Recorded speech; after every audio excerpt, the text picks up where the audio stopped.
السلام علیکم ورحمۃ اللہ وبرکاتہ۔ بسم اللہ الرحمن الرحیم۔ سورہ فلق اور سورہ ناس کی فضیلت ہے۔ حدیثوں میں آتا ہے کہ کبھی بھی دیر رات سفر نہ کریں، سنسان جگہیں، پرانی حویلیاں اور قبرستان کی جگہ، یہ جگہ پہ جنات کی رہائشی جگہ ہیں۔ تو ایسے جگہ پر سے کبھی گزر ہوا تو حدیث شریف میں آتا ہے کہ اس کے 4 کلمات پڑھے جاتے ہیں جناتوں سے بچنے کے لیے۔ ایک الحمد شریف، 2 الف لام میم، 3 آیت الکرسی اور 4 چاروں کل، یعنی اس میں یہ سورہ فلق اور سورہ ناس بھی آتی ہے۔ تو اگر ایسی جگہوں پر آپ اگر جائیں، سنسان جگہوں پہ یا قبرستانوں کی جگہ پہ، تو اپنے پر اور اس وقت کے اپنے ساتھیوں پر دم کریں، یعنی یہ جو چاروں کلمے ہیں، الحمدللہ اور 2 الف لام میم، 3 آیت الکرسی اور 4 چاروں کل، جس میں سورہ فلق اور سورہ ناس بھی آتا ہے، اپنے پر اور اس وقت کے اپنے ساتھیوں پر دم کریں اور اپنے چاروں طرف ایسر کھینچ لیں۔ ایسر یعنی گول چکر اپنے انگلی سے یا کسی لکڑی کی مدد سے بنا لیں، جس سے آپ اس میں محفوظ رہ سکتے ہیں۔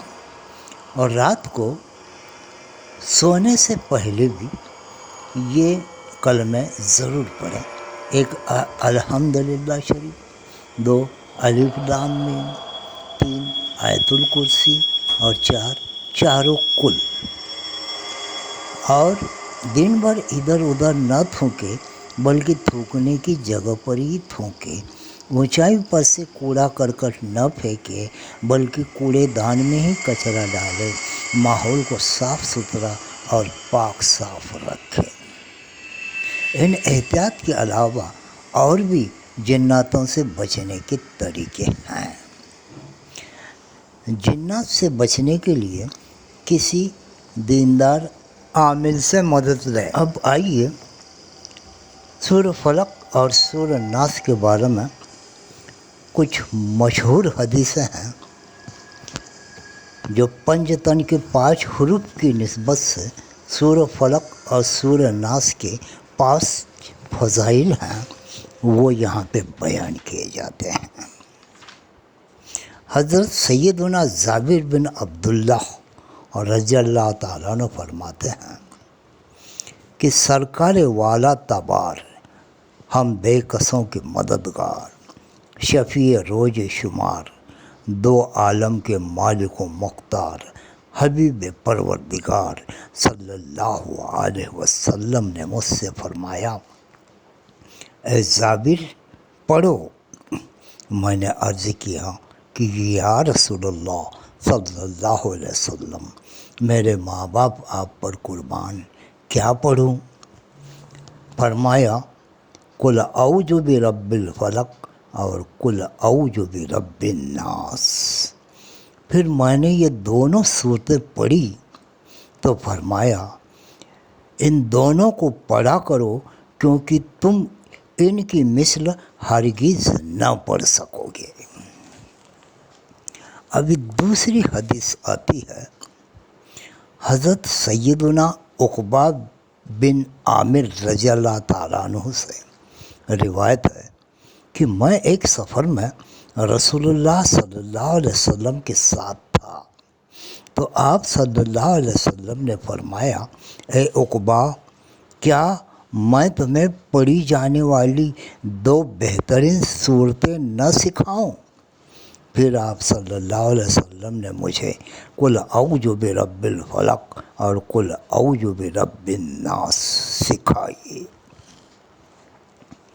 تیسری حدیث حضرت سیدنا عقبہ بن عامر رضی اللہ تعالیٰ عنہ سے روایت ہے کہ میں رسول اللہ صلی اللہ علیہ وسلم کے ساتھ دوفا اور ابوا دو مقامات کے درمیان سے گزر رہا تھا کہ ہمیں شدید آندھی اور تاریکی نے گھیر لیا۔ حضور صلی اللہ علیہ وسلم نے ارشاد فرمایا قل اعوذ برب الفلق اور قل اعوذ برب الناس کے ذریعے پناہ مانگنا شروع کرو۔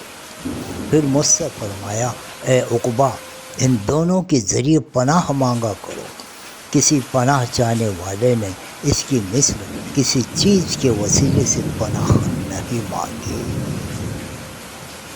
چوتھی حدیث آتی ہے ام المومنین حضرت سیدنا عائشہ رضی اللہ تعالیٰ عنہ سے روایت ہے کہ جب رسول اللہ صلی اللہ علیہ وسلم آرام فرمانے کے لیے بستر پر تشریف لاتے تو دونوں ہاتھوں کو جوڑ کر سورہ اخلاص، سورہ فلق اور سورہ ناس پڑھ کر دم کرتے اور بدن اقدس کے جس حصے تک ہاتھ پہنچتے وہاں تک ہاتھ پھیرتے، مگر ہاتھ پھیرنے کی ابتدا سر اور چہرے سے ہوتی اور جسم اقدس کے اگلے حصے سے، اور اسی طرح 3 مرتبہ یہ عمل کرتے تھے۔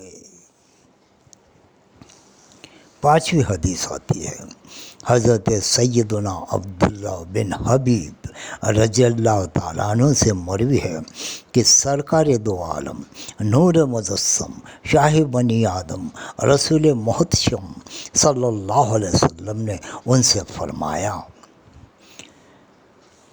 قل هو اللہ احد اور معوذتین یعنی سورہ فلق اور سورہ ناس روزانہ 3 مرتبہ صبح اور شام پڑھ لیا کرو، یہ تمہارے لیے ہر چیز سے کفایت کرے گی۔ اب درود شریف پڑھا جا رہا ہے۔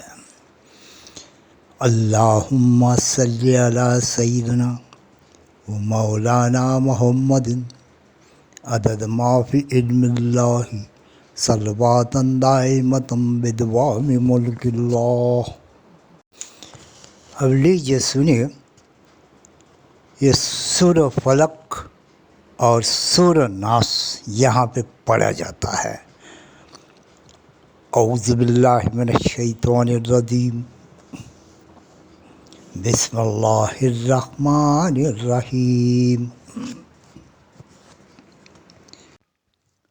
قل اعوذ برب الفلق من شر ما خلق ومن شر غاسق اذا وقب ومن شر النفاثات في العقد ومن شر حاسد اذا حسد۔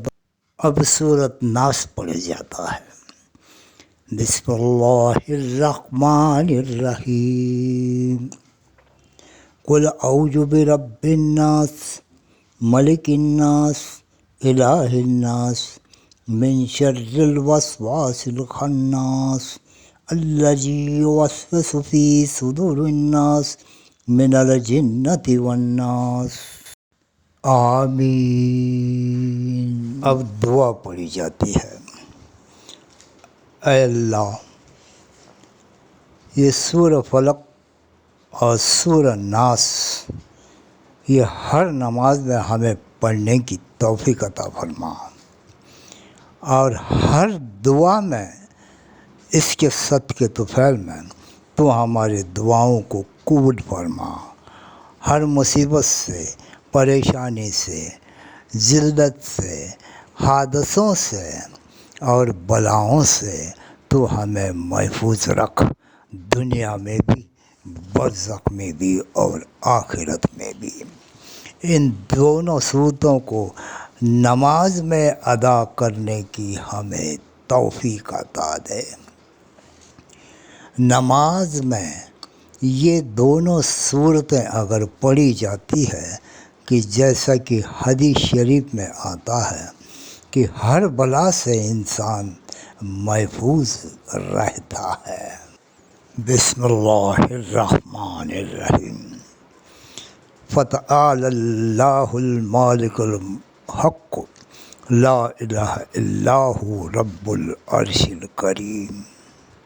تو اللہ جو سچا بادشاہ ہے اس کی شان اس سے اونچی ہے، اس کے سوائے کوئی معبود نہیں، وہی بزرگ عرش کا مالک ہے۔ وقل رب اغفر وارحم وانت خیر الراحمین۔ اور اللہ سے دعا کرو کہ میرے پروردگار مجھے بخش دے اور مجھ پر رحم کر، اور تو سب سے بہتر رحم کرنے والا ہے۔ آمین ثم آمین۔